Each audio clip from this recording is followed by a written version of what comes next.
Will there be boots on ground in Nigeria?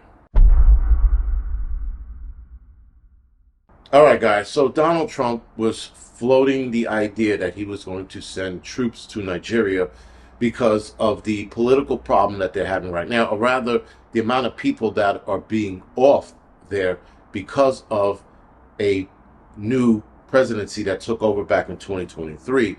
And after that, a lot of people started passing away or getting off, excuse me. Now, of course, when I saw that, I was like, oh, look at this. He's doing something about, wait a second. I was like, I'm not buying this. I'm not buying it. One part of me wanted to believe he was doing it out of the kindness of his heart. And then I said, this is the United States. Doesn't matter whether it's Trump, Biden, Bush, Obama, there's always an ulterior motive. So I'm looking at the numbers and I'm like, wait a second.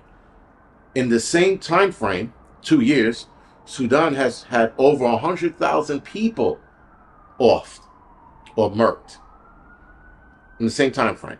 So why aren't we focused on Sudan, right? So of course, I already knew what the answer was. So I just Googled it. And of course, Nigeria has a lithium deposit. Not a fairly large one, not like the biggest one, but a fairly large one. Now, of course, going back a couple months ago, there were reports of a lithium shortage a couple of years ago, stating that we were going to see that shortage in 2025. Well, then I looked it up again, and they're saying 2030 there's going to be a huge lithium deficit. Why? Well, because big tech companies and the birth of AI are why we need so much lithium. Not because of the batteries and the phones and the computers, which, yes, a lot of that also uses.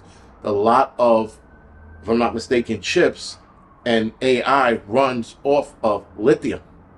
So because everybody's creating this new AI world that's going to ultimately screw us over, well, all right, they need more lithium.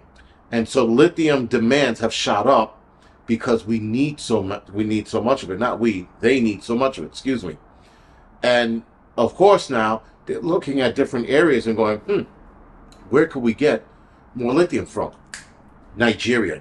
Now, Sudan also has lithium as well, but Sudan is underdeveloped. They need experts to go in there and figure out how and where they're going to get it from. But they know it's there.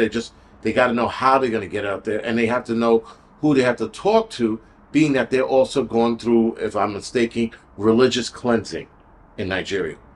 And that's a volatile situation. You just can't send anybody in there.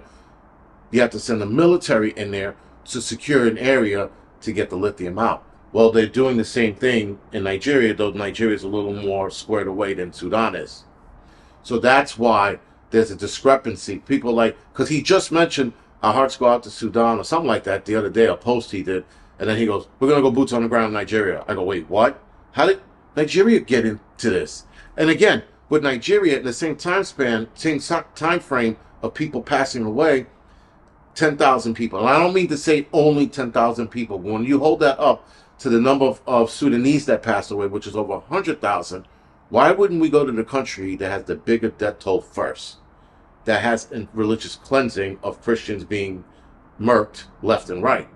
Whereas Nigeria, they have people being murked, but that's because a lot of rebels and gangs, if you will, popped up after the current administration that's there now got into power in 2023, and all of these groups popped up out of nowhere.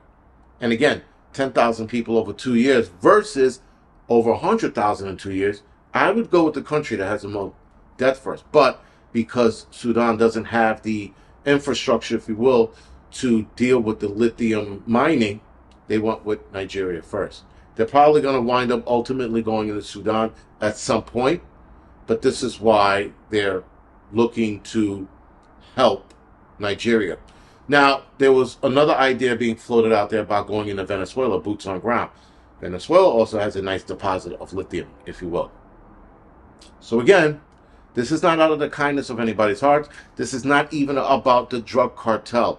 Why would you skip over Mexico and go right to Venezuela? Mexico is our biggest problem when it comes to drug cartels and drugs. And somehow Venezuela got swept up into the mix. And anybody who knows the drug game knows where the majority of drugs come from. They know that the cartels, the Mexican cartels, are the biggest problem. But instead, you started throwing out Venezuelan cartels, which, again, on the grand scale, they're probably like number 5 and number 6. I think Mexico's number 1 now. Used to be Colombia, but Mexico's number 1. I think Colombia's number 2 or 3. And then there's like Bolivia and a couple other countries that like beat out Venezuela as far as cartel membership and drugs go. Anyway, now I could be wrong on the order, but I know that Mexico's number 1. And Venezuela's like 3 or 4. Point is, guys, is that none of this is being done out of the kindness of anybody's heart. It really isn't. It's all bullshit. It's just all about the lithium. It's all about the money. You follow the money. You follow the request for lithium. You see who needs it. You see how they're pushing for certain things to happen in different parts of the world so they can get their lithium, build more chips, build more gear that AI needs to run off that lithium. So, again, it's not out of the kindness of anybody's heart. It's all about the money. Other than that, guys, this is the Angry Prepper. Thank you for watching Angry Truth channel.